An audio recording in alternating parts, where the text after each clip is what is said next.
بالله من الشيطان الرجيم.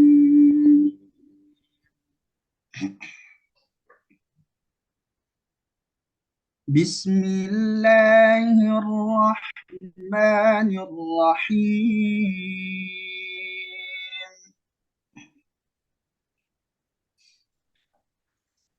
لقد كان لكم في رسول الله أسوة حسنة لمن كان يرجو الله لمن كان يرجو الله واليوم الآخر وذكر الله كثيرا.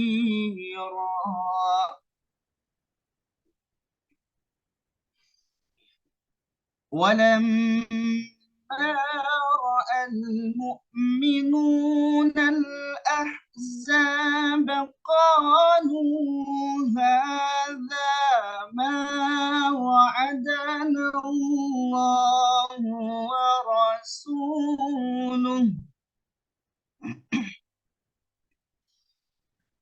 قالوا هذا ما وعدنا الله ورسوله وصدق الله ورسوله وما زادهم إلا إيمانا وتسليما.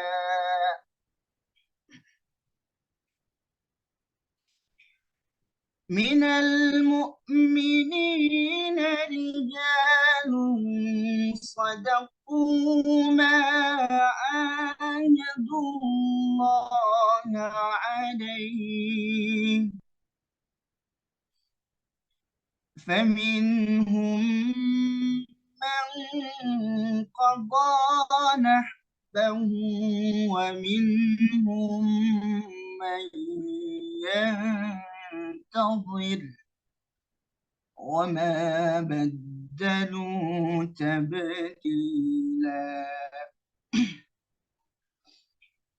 ليجزي الله الصادقين بصدقهم ويعذب المنافقين إن شاء أو يتوب عليهم إن الله كان غفورا رحيما. ورد الله الذين كفروا بغيظهم لم ينالوا خيرا وكفى الله المؤمنين القتال وكان الله قويا عزيزا.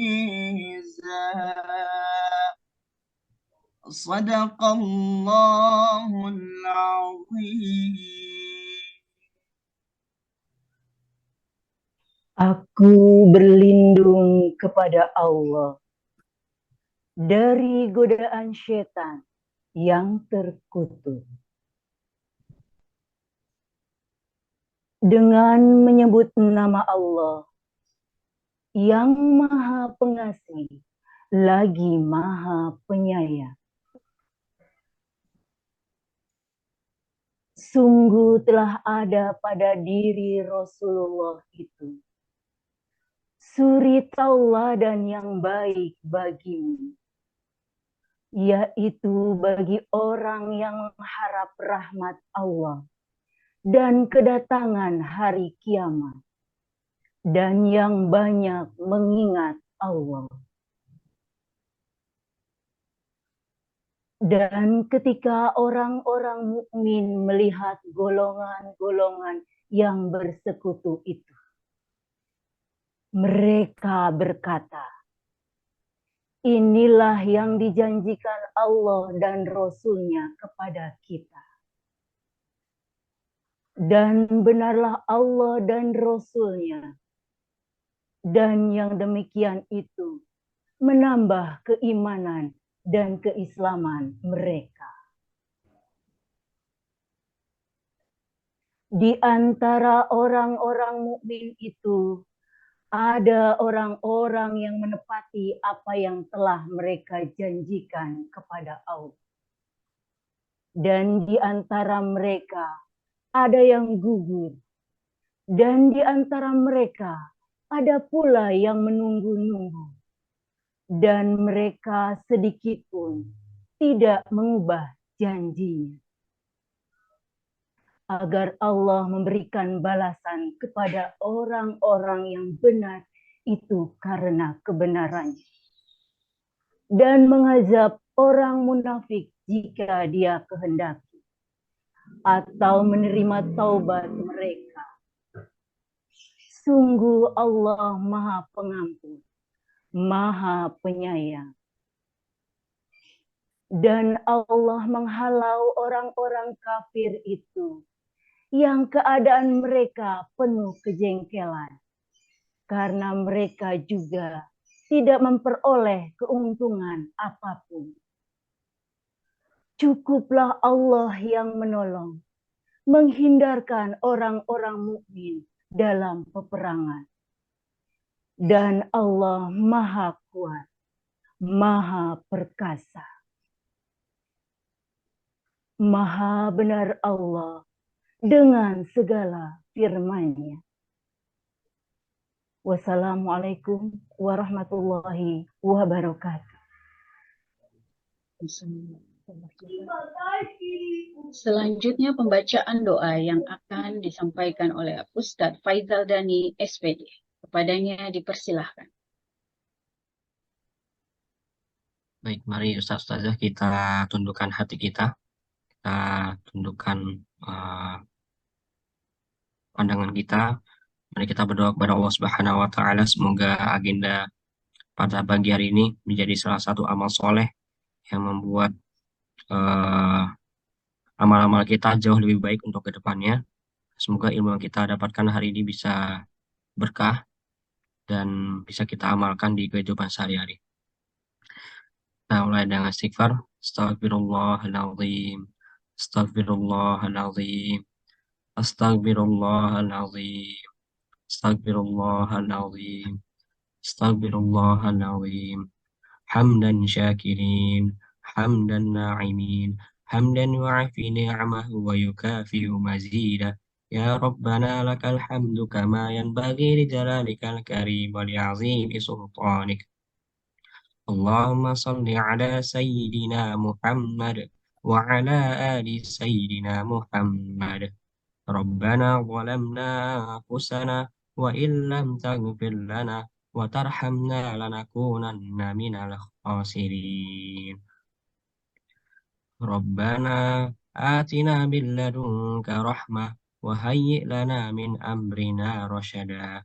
Rabbana ighfir lana wa li ikhwanina alladhina sabaquna bil iman wa la taj'al fi qulubina ghillan lil ladzina amanu Rabbana innaka ra'ufur rahim.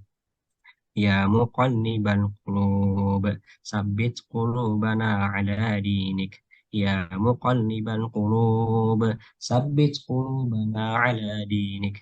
Ya muqallibal qulub sabbit qulubana ala dinik. Allahumma inna ala dzikrika wa syukrika wa husni ibadatik. Allahumma inna hadza iqbal maharik wa idbaru lailik wa aswatu du'atik faghfir lana. Astagfirullahaladzim, astagfirullahaladzim. Ya Allah, Kami mohon ampun kepadamu ya Allah, mudahkanlah urusan kami, luaskanlah rezeki kami, mudahkanlah kami untuk mengingatmu ya Allah, mudahkan kami untuk beribadah kepadamu ya Allah, mudahkanlah urusan kami, mudahkanlah urusan anak murid kami, ampunilah dosa orang tua kami, ampunilah dosa guru-guru kami, berkailah urusan kami ya Allah. Rabbana la tu'akhidna in nasina aw akhta'na. Rabbana wa la tahmil 'alaina isran kama hamaltahu 'alal ladzina min qablina. Rabbana atina fid dunya hasanah wa fil akhirati hasanah wa qina 'adzaban nar. Subhana rabbika rabbil 'izzati 'amma yasifun. Wassalamun 'alal mursalin. Walhamdulillahi rabbil alamin. Assalamualaikum warahmatullahi wabarakatuh. Waalaikumsalam warahmatullahi wabarakatuh. Selanjutnya, sambutan dari Direktur Madrasah Istiqlal Jakarta, Bapak Haji Muhammad Taufikur Rahman, SKMA. Kepada beliau, dipersilakan. Baik, bismillahirrahmanirrahim. Assalamualaikum warahmatullahi wabarakatuh. Alhamdulillah, salatu wassalamu ala rasulillah wa ba'du. Allahumma faqihna fid din wa alimna ta'wil. Yang sama-sama kita hormati dan muliakan ayahanda kita, guru kita, Imam Besar Masjid Istiqlal, Bapak Profesor Dr. Kiai Haji Nasaruddin Umar MA. Yang saya hormati dan banggakan para pimpinan di lingkungan Madrasah Istiqlal Jakarta, serta guru dan orang tua yang hadir pada kesempatan pagi hari ini di kajian rutin bulanan kita bersama Imam Besar Masjid Istiqlal. Yang pertama, puji syukur kehadirat Allah yang telah mempertemukan kita di ruang Zoom ini. Mudah-mudahan pertemuan ini diberkahi oleh Allah Subhanahu wa taala. Yang kedua, mudah-mudahan salat serta salam semoga tercurah limpahkan dari Rasulullah sallallahu alaihi wasallam. Ya, Bapak Imam Besar yang kami hormati dan banggakan, ada beberapa poin yang ingin kami sampaikan pada kesempatan pagi hari ini sebelum memulai kegiatan kajian rutin kita. Yang pertama adalah di minggu yang lalu kita sudah, tepatnya di hari Senin, kita sudah melakukan studi banding ke Yayasan Azhari, yayasan sekolah yang mengadopsi kurikulum Al-Azhar di daerah Rasuna Said, Kuningan, Jakarta Selatan. Alhamdulillah kami mendapatkan banyak hal di sana, termasuk banyak pengetahuan tentang bagaimana mengelola kurikulum Al-Azhar dan juga memajukan kurikulum atau menjadikan kurikulum Al-Azhar sebagai bagian yang tidak terpisahkan dari sekolah. Nah, dari situ insya Allah kami akan coba untuk menerapkan awal dulu, dalam artian bahwa persiapan kurikulum Al-Azhar ini memang ketika kami melihat ke sana banyak hal yang harus diperbaiki di Madrasah Istiqlal Jakarta, dan insya Allah itu tidak menjadi sebuah halangan bagi kami, tapi insya Allah itu akan menjadi langkah bagi kami semua untuk menuju ke sana. Yang kedua, Bapak Imam Besar yang kami hormati dan banggakan, insya Allah di tanggal 19 besok, di hari Senin, tepatnya jam 1 siang, Madrasah Istiqlal Jakarta akan mengadakan rapat kerja Madrasah Istiqlal Jakarta. Kami mohon kehadiran Bapak Imam Besar untuk membuka sekaligus memotivasi kami di Madrasah Istiqlal Jakarta, termasuk guru-guru dan juga karyawan, agar di raker ini menghasilkan sesuatu yang bisa membuat patokan atau landasan berjalannya Madrasah Istiqlal di tahun yang akan datang lebih baik lagi. Terutama semangat untuk mengadopsi atau implementasi Cambridge Assessment, dan juga tentunya semangat untuk menghidupkan atau membangkitkan boarding, Istiqlal boarding. Dan mudah-mudahan di rapat kerja ini juga kita juga khususnya karyawan Madrasah Istiqlal itu mendapatkan sesuatu yang baru dari pencerahan yang akan disampaikan oleh Bapak Imam Besar nanti di hari Senin pukul 1 siang. Bapak Imam Besar yang kami hormati dan banggakan, terakhir kami ucapkan terima kasih atas kesediaan dan perkenan Bapak untuk mengisi kajian rutin tiap bulannya bersama kami. Walaupun misal kajian ini sebetulnya lebih bagusnya dilakukan seminggu sekali, tapi karena kesibukan Bapak yang luar biasa, Kami bermohon mudah-mudahan Allah selalu memberikan kesehatan kepada Bapak Imam Besar. Dan yang terakhir sekali, mungkin ke depannya bisa diagendakan, selain kajian rutin, kami pun ingin melakukan sebuah kegiatan yang sifatnya outdoor bersama Imam Besar, apakah itu tadabbur alam ataupun apa, mungkin insya Allah akan jika diperkenankan, kami akan mencoba untuk mempersamakan waktu atau mengikuti waktu Bapak Imam Besar untuk kegiatan tadabbur alam bersama Imam Besar. Mungkin itu saja yang ingin kami sampaikan pada kesempatan pagi hari ini. Sekali lagi kami ucapkan terima kasih atas perkenan Bapak bersama teman-teman juga, terima kasih yang hadir di acara kajian ini. Kita dengarkan apa yang disampaikan oleh beliau, karena segala sesuatu yang disampaikan oleh beliau merupakan tambahan ilmu bagi kita semua, dan insya Allah itu akan menjadi bekal dari mengajar kita dan mengabdi kita di Madrasah Istiqlal Jakarta. Terima kasih. Allahumma fiqh lakum min thariq. Assalamualaikum warahmatullahi wabarakatuh. Waalaikumsalam warahmatullahi wabarakatuh.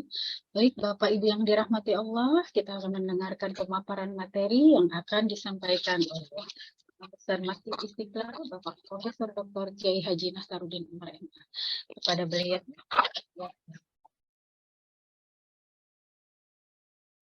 Bismillahirrahmanirrahim. Assalamualaikum warahmatullahi wabarakatuh. Waalaikumsalam warahmatullahi hadana lihada wa ma kunna linahtadiya laula an hadana Allah. Walhamdulillahilladzi ja'ala al-ilma taharatan lin-nufus wa nuran lil-basair wa hadiyan ila al-jannah. Asyhadu an la ilaha illallah wa asyhadu anna Muhammadan 'abduhu wa rasuluhu. Sahibul burhan. Allahumma salli wa sallim ala sayyidina habibina syafi'ina wa maulana Muhammadin sallallahu alaihi wasallam. Amma ba'd. Pak Direktur dan para pimpinan yang lain, konsultan dan adinda para guru dan juga staf karyawan Madrasah Istiqlal Jakarta. Terus terang kepemihakan saya kepada madrasah ini, kalau boleh saya jujur, adalah memang mungkin di atas rata-rata ke lembaga-lembaga di Istiqlal yang lain. Karena saya strategis melihatnya. Strategi pencetakan penyediaan umat di masa depan melalui Istiqlal adalah madrasah. Kalau PKU itu terlambat, ya. Terlalu banyak yang harus dipahamkan kepada mereka, tapi waktu kita sangat terbatas. Ditambah lagi shock cost ke luar negeri, jadi proses pengakarannya itu tidak bisa mendalam. Saya berharap banyak Madrasah Istiqlal ini kita akan melakukan proses pematangan umat yang lebih kuat. Akarnya itu berakar serabut, menancap ke lapisan tanah yang paling dalam, sehingga tidak gampang goyah, dan menjadi sebuah pohon yang sangat tangguh, menjulang ke atas. Ya, itulah sabitun wa far'uha bis-sama. Maka itu saya minta Pak Taufik konsentrasi puncak, nggak usah terbebani dengan beban lain di Istiqlal, untuk menciptakan kader-kader umat yang seperti kita harapkan. Terus siang dan malam saya berjuang untuk bagaimana Madrasah Istiqlal ini mendapatkan tanah yang di samping tetap menggunakan Istiqlal, tapi juga ada gedung lain yang bisa memfasilitasi sebuah lembaga yang lebih profesional. Maka itu saya mohon kepada teman-teman pembina, benar-benar kita sepaham, satu niat, bagaimana menciptakan kader umat yang lebih tangguh menghadapi tantangan masa depan ini. Ya, saya sudah melihat di pondok pesantren dan juga di lembaga-lembaga pendidikan yang lain. Ya, saya memimpin pondok, tapi saya terpisah dengan mereka. saya masih melihat kader yang lebih baik untuk kita kader di bawah pelupuk mata kita adalah Madrasah Istiqlal. Mohon doanya teman-teman. Kami memperjuangkan 2 gedung baru untuk Madrasah Istiqlal. Dan diproses, mudah-mudahan minggu-minggu ini dibantu doanya adinda semua. Amin. Madrasah punya 2 atau 3 gedung di Jakarta Pusat ini. Dan mulai dari sekarang saya mendukung gagasan Saudara Taufik untuk menciptakan boarding untuk madrasah ini. Ya, mudah-mudahan dalam waktu dekat ini ada solusi. Tetapi sebelum boarding, maupun juga yang non-boarding, bagaimana supaya konsentrasi puncak kita lakukan untuk pemberdayaan penguatan anak-anak didik kita nanti ini. Benar-benar kita memahamkan akidah secara komprehensif terhadap anak-anak kita ini. Maka itu saya minta kepada nanti raker ini salah satu agendanya ialah mempersiapkan kurikulum khusus untuk Madrasah Istiqlal. Kita mulai dari pembenahan kurikulum. Kurikulum kita itu warisan dari nenek moyang yang jujur saya nilai tidak akomodatif dengan kondisi masyarakat kita sekarang.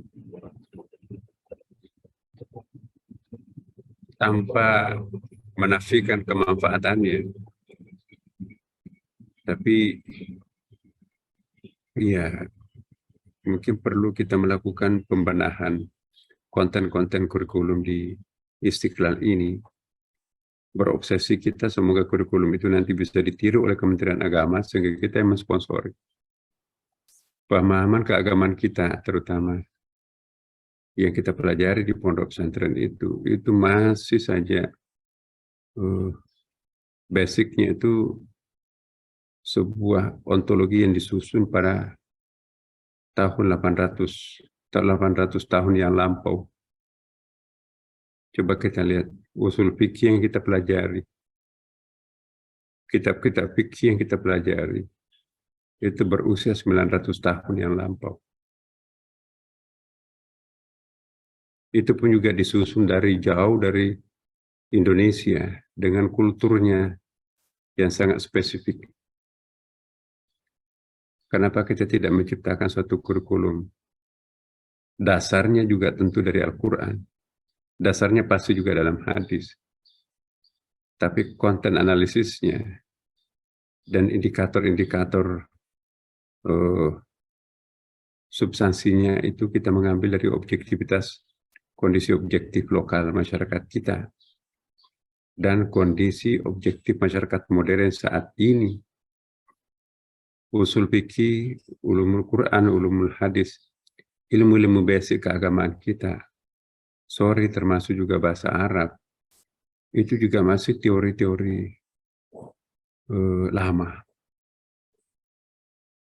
Bahkan mendefinisikan maqasidus syariah saja, masih kita menggunakan definisi-definisi zaman bahla yang tentu sudah harus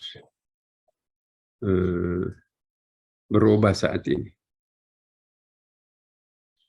Saya memberikan satu contoh konkret ya. Konsep kaidah yang dipakai untuk membaca Quran. Al-ibrah bi'umumil lafadz la bi khususis sabab. Jadi seolah-olah kita tidak peduli konteks ya. Yang penting teks. Ya. Padahal ya Quran itu menggunakan metodologi induktif kuantitatif. Sedangkan pola kita sekarang masih menggunakan pola deduktif kualitatif. Nah, bagaimana menciptakan kurikulum yang induktif kuantitatif? Merubah konsep kurikulum kita sekarang ini yang sangat kental dengan metodologi deduktif kualitatif. Apa perbedaan keduanya? Deduktif kualitatif itu artinya dari atas ke bawah dan tidak peduli dengan apapun yang di bawah. Yang penting teksnya Quran seperti itu. Sami'na wa ta'na itu isunya kan. Yang penting nilainya, tidak peduli kejadiannya apapun, kualitasnya, kualitatifnya penting. Islam seperti ini, tidak peduli dengan yang lain. Itu kan kualitatif,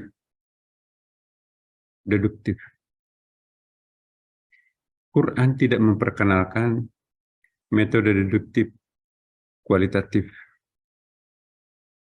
Tapi justru Quran memperkenalkan kebalikannya. Metode induktif kuantitatif. Apa itu induktif kuantitatif? Induktif itu dari bawah ke atas. Ya, kondisi objektif itu menjadikan referensi utama dalam melakukan perubahan sosial. Ya. Itulah sebabnya mengapa ayat yang turun pertama itu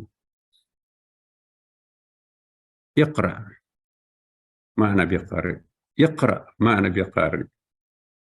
Iqra ketiganya Iqra bismi rabbik. Dan Iqra keempatnya Iqra wa rabbukal akram. 4 kali Iqra. Itu harus dianalisis itu. Iqra pertama itu menanamkan kesadaran sensorial. Baca. Kita sudah pintar baca Quran kok. Tapi lanjutkan Iqra keduanya. Ngerti apa yang dibaca. Itu Iqra kedua. Iqra yang ketiga. Iqra wa rabbuk. Iqra bismi rabbik. Hayati, jiwai apa yang kita baca. Belum tentu kita mengerti, tapi sekaligus menjiwainya. Banyak sekali pengertian yang kita lakukan, tapi tidak ada verstahan penjiwaan. Dan yang Iqra keempat ialah Iqra wa rabbukal akram. Jadi menghayati. Ya, jadi Allah itu ada 10 tingkatan pemahaman. Jadi Bismillahirrahmanirrahim itu artinya apa? Perintah apapun yang kita akan lakukan, baca Bismillahirrahmanirrahim. Nabi Adam diperintahkan memulai segala sesuatu basmalah. Ya, semua nabi berkenalan pertama dengan basmalah. Ya. Dan itu mengandung keajaiban yang menggerakkan perahunya Nabi Nuh. Bismillahirrahmanirrahim, Bismillahirrahmanirrahim.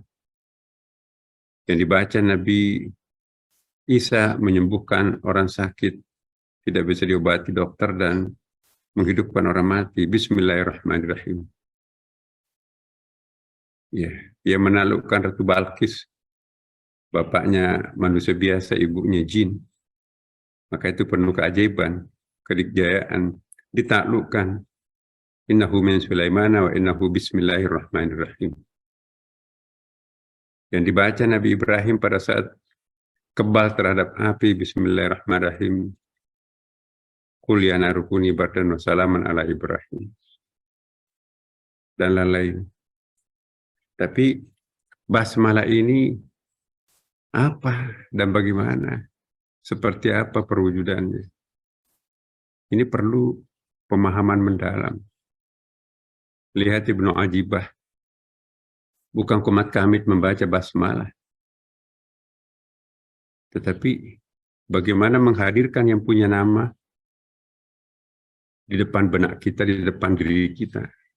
Perlu kita tutup mata sejenak. Hadirkan Allah. Itu baru disebut Bismillahirrahmanirrahim. Mau makan. Menarik Ibnu Ajibah. Makan lahiriah, makan batiniah. Makanan lahiriah, nasi, buah, kue, kopi, teh. Baca basmalah. Tapi makanan rohani yang mengenyangkan kalbu dan pikiran, itu juga makanan. Baca basmalah juga. Itulah maksud ya dalam surah Al-Baqarah. Wala ta'kulu mimma la yuzkar ismullah alaih fa innahu lafisqun. Janganlah kalian mengkonsumsi sesuatu ya, sebelum membaca basmalah, karena itu rusak. Dalam hadis, sari-sari makanan itu ikut di dalamnya jin, setan, iblis. Kalau kita makan tanpa basmalah. Begitu pentingnya basmalah ini, kalau lupa Nabi mengatakan, segera susul bismillahi awalku wa akhirku. Tapi sayang hanya dipakai kalau mau makanan lahirnya. Ketika tadi kita mau belajar, jangan-jangan nggak ada yang pakai basmalah. Pada itu kan makanan rohani lebih penting daripada makanan jasmani.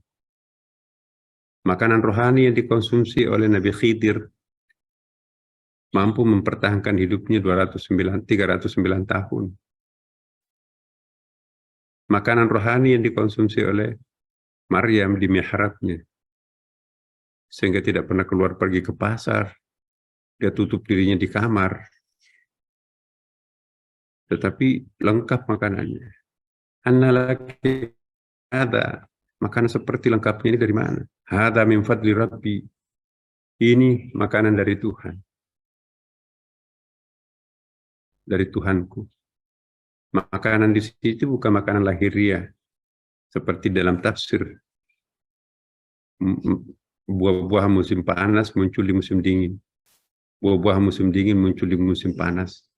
Padahal Maryam enggak punya kulkas.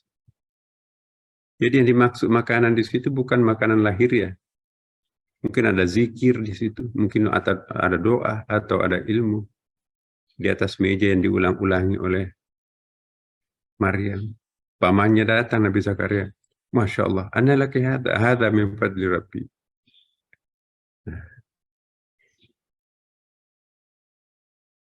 Jadi bacalah basmalah sebelum mengkonsumsi makanan lahiriah maupun makanan batini. Anak-anak kita perlu ajarkan. Persiapan mengajar kita, saya ulangi apa yang pernah saya tegaskan kepada Adinda, Ananda semua. Persiapan mengajar itu bukan di laptop, tapi di atas sajadah salat tahajud. Ya Allah, besok saya mengajarkan kitabut taharah. Ya, berkahi. Sebelum pergi ke sekolah, salat duha, tambahin 2 rakaat salat hajat. Ya Allah, sebentar lagi saya mengajar. Masuk di depan pintu kelas, bacakan surah Al-Fatihah. Al-Fatihah itu salah satu keajaibannya adalah membuka pintu-pintu rahasia Allah. Masuk ke dalam kelas, kaki kanan, seperti masuk masjid. Assalamualaikum warahmatullahi wabarakatuh. Anak-anakku semua, sebelum kita mulai pelajaran, mari kita berdoa. Wa yuzakkikum wa yu'allimukumul kitab wal hikmah. Ya. Kontemplasi zikir dulu baru mengajar. Jadi tazkiyah baru ta'lim. Jangan langsung melakukan proses ta'lim. Proses pengakaran berkah seperti ini. Kurikulum kita perlu tinjau. Kurikulum sudah berhasil mencetak ulama besar. Tapi apa kurikulum itu masih bisa relevan mencetak ulama besar dalam zaman modern? Hemat saya kita perlu pendekatan induktif yang diperkenalkan Quran 4 kali Iqra. Mengapa Quran diturunkan 23 tahun? Itu pun juga dibagi 10 dan 11. 11 dan 12 tahun. Mekah, Madinah, ya kan? Itu bukti bahwa Quran itu induktif. Induktif itu artinya tadarruj fit tasyri'. Taklif pada taklif. Ada adamul kharaj di situ. Dalam ilmu tarikh tasyri' itu ada. Untuk mengharamkan minuman keras diperlukan 4 ayat secara kronologis turun sampai kepada rijsum min amali syaitani fajtanibuhu. Karena budaya Arab itu peminum. Perlahan-lahan. Ya. Menarik benang dari tepung. 7 ayat turun perlahan-lahan kronologis. Ya. Ahallallahu al-bai' wa harrama riba. Untuk mengharamkan riba yang merupakan karakter perekonomian Arab pada waktu itu. Itu kan sangat induktif dan kuantitatif. Kenapa Al-Quran tidak turun sekaligus seperti mengcopy paste Lauh Mahfuz turun ke bumi, kasih Nabi ini flash disknya nih. Tidak manusiawi Quran itu kalau turun sekaligus. Jadi harus melalui proses induktif, kualitatif, kuantitatif ya. Jadi induktif itu dari bawah ke atas. Jangan mentang-mentang ada ayat, pokoknya ayat itu seperti ini, kalian harus sami'na wa ta'na. Ya. Harus sami'tu wa ta'tu di situ. Enggak. Nabi menjalankan pendekatan induktif, kuantitatif. Ya Rasulullah, saya mau masuk Islam, tapi saya nggak mau salat. Boleh, yang penting jangan bohong, gampang. Ternyata pada akhirnya juga salat. Ya Rasulullah, saya mau masuk Islam, tapi nggak bisa salat subuh. Nggak apa-apa, salat yang lain aja. Akhirnya juga bisa. Jadi, at-tadarruj itu adalah metode induktif. Sedikit demi sedikit, taklif itu induktif. Jangan kita tidak tahu data. Coba lihat sekarang ini. Semua bungkus odol Pepsodent itu membutuhkan pendekatan induktif. Disurvei pada konsumennya. Warna apa yang paling Anda sukai? Di antara 5 alternatif warna ini. Rata-rata konsumen Pepsodent itu memilih warna biru. Maka itu Pepsodent bungkus itu warna biru itu induktif, kuantitatif.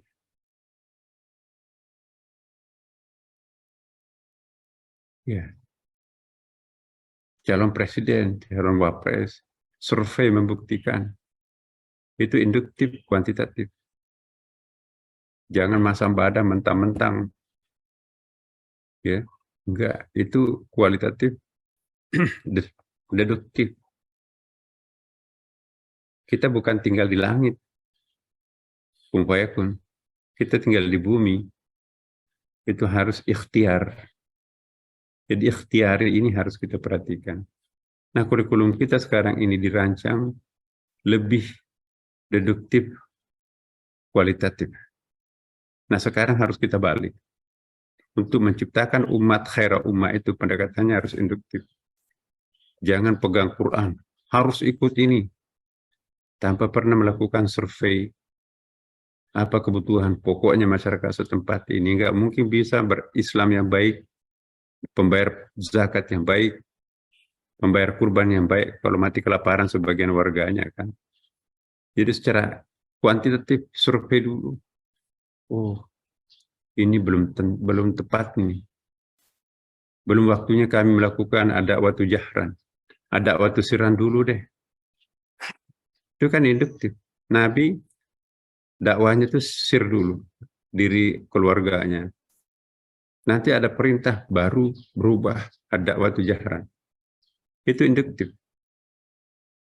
Nah, jadi baca dulu perkembangan bumi masyarakat, baru kita mendaratkan hukumnya. Jangan hukum dulu, baru masyarakat dipaksa menyelesaikan hukum itu.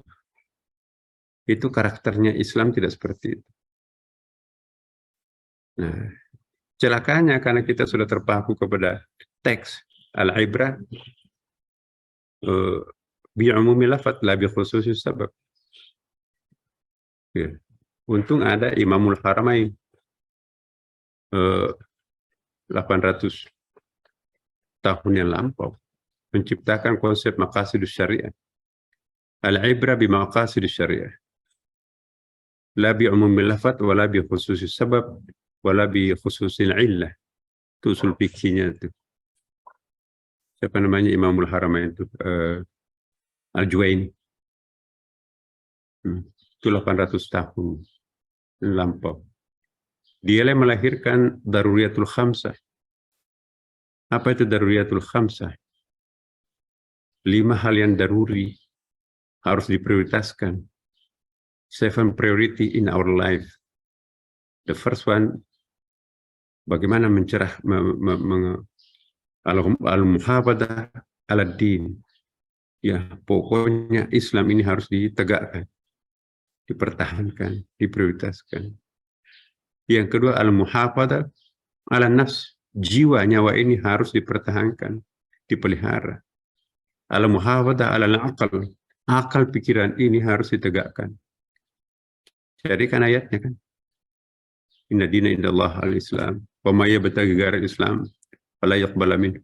Jiwa harus dipertahankan. Man qatala nafsan bighairi nafsin aw fasadin fil ard fa ka'annama qatala an-nasa jami'an.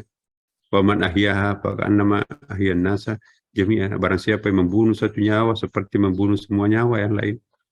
Barang siapa menghidupkan satu nyawa seperti menghidupkan nyawa yang lain. Nggak ada mayoritas minoritas di situ. Itu kuantitatif.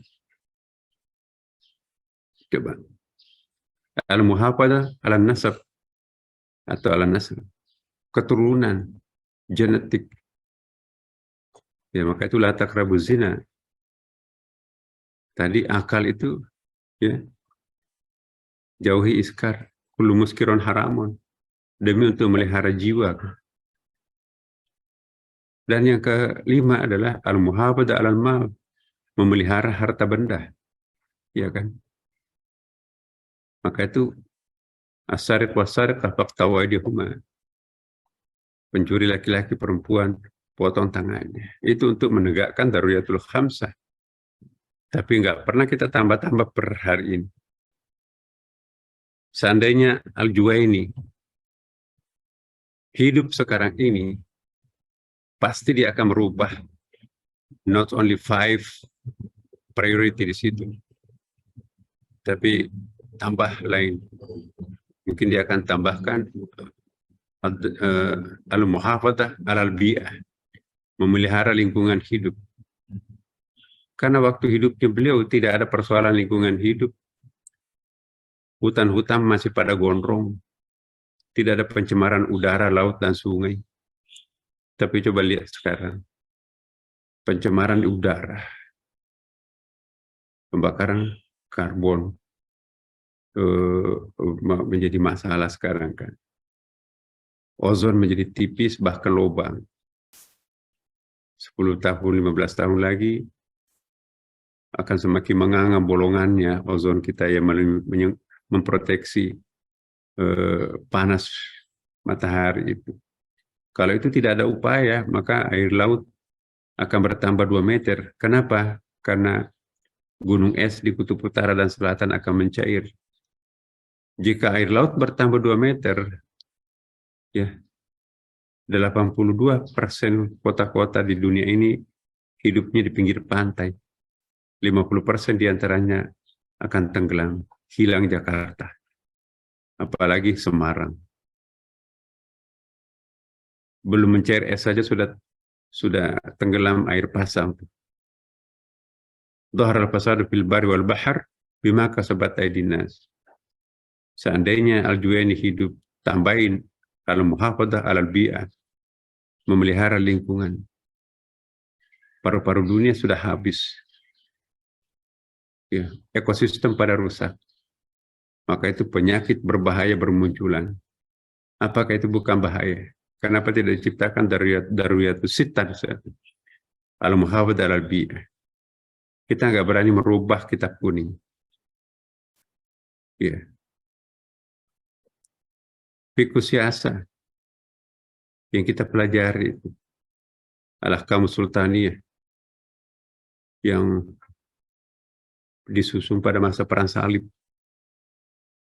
disusun pada masa-masa konflik terbuka antara Islam dan non-Islam. Maka itu ada konsep darul harb, negara musuh, darul ahd, negara musuh tapi bersepakat untuk kolaborasi dengan kita. Ada Darussilm, negara teman, sama-sama negara Islam. Tapi dalam era seperti sekarang ini kan nation state ini, apakah masih perlu kita pertahankan Darul Harb? Nah, sementara umat Islam sudah mengalami apa yang disebut dengan stateless. Islam itu sekarang ini umat Islamnya itu warga tanpa kewarganegaraan. Dia ada di mana-mana. Tidak ada satu kabupaten di kolom bumi ini yang tidak ada masjidnya. Jadi itulah fakta. Dulu hanya kantong-kantong Islam negara tertentu itu Darussilmi. Apakah kita akan menjadikan Amerika itu Darul Harb? Umat Islamnya di situ itu sudah 7,5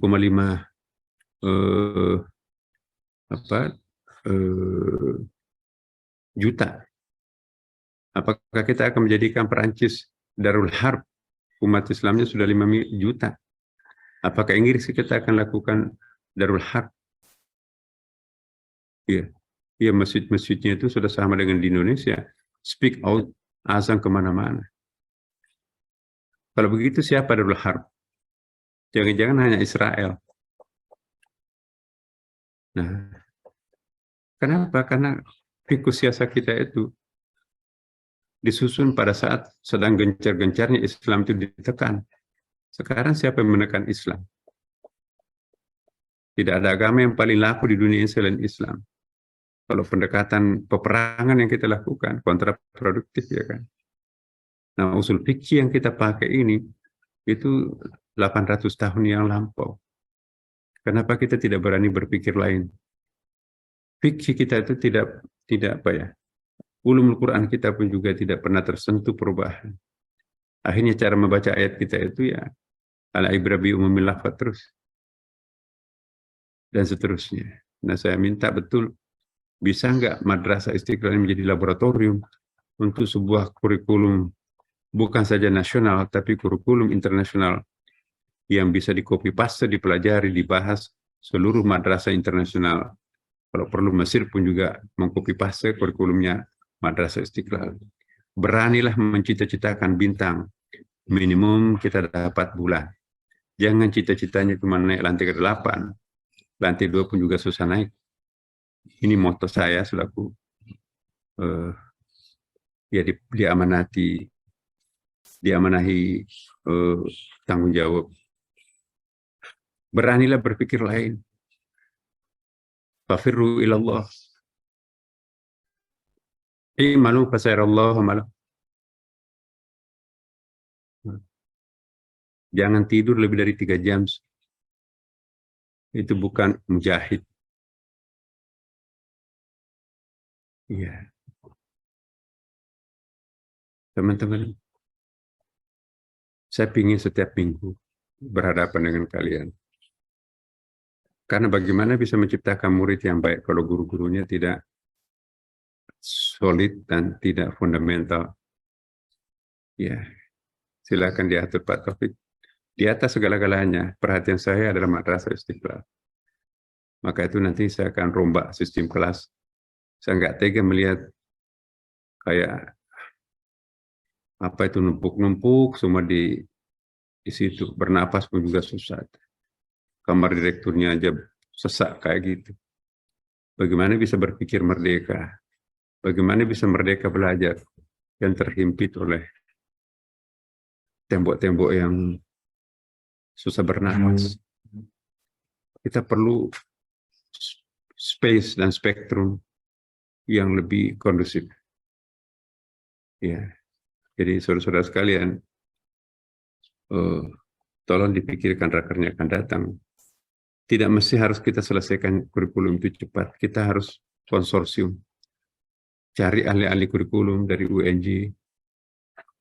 Kita diskusikan bagaimana kurikulum madrasah dari mulai kindergarten TK sampai kepada madrasah aliyah. Ya, sampai kepada S2, S3. Berdoa mudah-mudahan perjuangan kita untuk Ma'had Ali. Anak-anak kita di aliyah itu tidak ada yang pergi kemana-mana. Lanjut ke Ma'had Ali. Ma'had Ali pun kita juga ciptakan originalitasnya. S2, S3-nya versi Ma'had Ali-nya. Ma'had Ali kan baru sampai S1. Saya mohon kalian masih muda, mari kita berpikir seragam. Artinya berpikir sistemik ya. Boleh berbeda pendapat. Maka itu Pak Taufik tolong penerimaan guru-guru Madrasah Istiqlal minimum master sesuai dengan bidang studinya. Dan yang sudah master silahkan kuliah. Kalau perlu kita bantu. Ya. Guru-guru di Amerika, gurunya anak saya dulu. Guru TK-nya itu prinsipalnya PhD, doktor. Ya. Bagaimana mendoktorkan seluruh guru-guru madrasah. Jika kita ingin melahirkan kurikulum internasional, ya berani nakal-nakal sedikit, nggak apa-apa demi untuk khairat umat. Ini moto kita. Demikian, saudara-saudara sekalian. Mohon maaf, mungkin tidak tanya jawab dulu karena ada acara. Nanti kita ketemu pada saat raker. Saya akan tambahkan apa-apa yang perlu dibicarakan dalam raker madrasah. Tapi tolong, di sini ada Pak Ismail ya. Minimum seperti Madrasah Meneman 4. Saya minta supaya kerjasama luar negeri itu diperkuat. Ya, kita sudah dapat ISO, kita sudah dapat rekor muri, kita sudah dapat apa itu kerjasama pendidikan Inggris. Kalau perlu Amerika juga, cari caranya bagaimana di Jakarta Selatan itu kerjasama lembaga pendidikan high school-nya Amerika. Semua yang bisa dilakukan orang pasti kita juga bisa lakukan. Jangan takut soal dana. Dana insya Allah dari Allah. Caranya seperti apa? Di mana ada kemauan? Where is the will, there is the way. Di mana ada kemauan pasti di situ ada jalan. Dalam era Krismon, Istiqlal bisa dapat 1 triliun untuk dipugar. Kinclong seperti sekarang. Teman-teman mimpi kali itu Pak Imam Besar mau renovasi gede-gedean, mau dari mana? No. Saya yakin. Ya. Di mana ada kemauan, di situ pasti juga ada pertolongan Tuhan. Madrasah kan. Harus jadi. Ya. Harus hebat. Dan harus unggul. Target kita nanti 3 tahun ke depan, insan cendekia harus berguru ke Madrasah Istiqlal. Sekarang kita hormat terhadap insan cendekia. Tetapi ke depan, semua orang harus angkat topi terhadap Madrasah Istiqlal. Pak Taufik dan kawan-kawan konsultan kepala sekolah. Saya minta kejujurannya. Tidak bisa orang berbuat besar kalau pada dalam dirinya itu tidak jujur. Jangan material oriented. Semua harus diukur dengan uang. Tidak mau bekerja kalau nggak ada honor lembur dan sebagainya. Itu orang kerdil. Meragukan kemahapengasihan Tuhan. Saya nggak pernah memperhitungkan. Gaji saya nggak tahu. Tidak pernah saya dapat apapun. Di PT IKI sudah 20 tahun jadi rektor. Tidak pernah juga tahu berapa saya dapat dari Istiqlal. Sebanyak apa yang saya terima, sebanyak itu kembali keluar. Bahkan mungkin lebih. Dimanapun lembaga saya pimpin, tidak pernah saya terima apapun. Saya yakin Tuhan yang membantu. Terlalu kecil kita kalau hanya semuanya memikirkan uang dalam bekerja. Tuhan yang akan ngatur. Yang penting di mana ada keikhlasan, Di situ ada keajaiban. Titik. Di mana ada keikhlasan, di situ pasti ada keajaiban Tuhan. Kalau Bapak, Ibu, teman-teman tidak merasakan keajaiban itu, pertanyakan keikhlasan pada dirinya. Tidak mati kelaparan toh. Pokoknya kekasih Tuhan masa mau mati kelaparan? Enggak mungkin lah. Ya, go ahead teman-teman. Siapapun berpikir plural, berpikir progres, Istiqlal, khususnya di madrasah, kita dukung. Berani berpikir lain, jangan takut salah, asal itu niatnya baik. Ya, saya akan menggunakan acuan dalam mengukur teman-teman di Istiqlal, al-umuru bimaqasidiha. Saya tidak langsung menyalahkan orang. Kita pelajari itu maksudnya apa. Innamal amalu biniyati, al-umuru bimaqasidiha. Ya, tapi prinsip kita darul mafasid muqaddamun ala jalbil masalih. Ya. Tapi jangan lupa juga ad-daruratu izalu. Ya kan? Manjada pasti wajada. Mansara pasti wasalah. Tuhan menjanjikan kok. Demikian. Wallahul muwaffiq ila aqwamit thariq. Assalamualaikum warahmatullahi wabarakatuh. Waalaikumsalam. Assalamualaikum warahmatullahi wabarakatuh. Terima kasih Pak Kiai atas ilmu yang disampaikan pada hari ini. Semoga Allah selalu memberikan kesehatan kepada Bapak, memberikan umur yang panjang dan selalu dalam lindungan Allah Subhanahu wa Ta'ala. Amin. Bapak Ibu yang dirahmati Allah, untuk kajian pada hari ini mohon maaf karena Pak Kiai ada kegiatan yang harus dilanjutkan setelah ini, jadi tidak ada sesi tanya jawab untuk hari ini.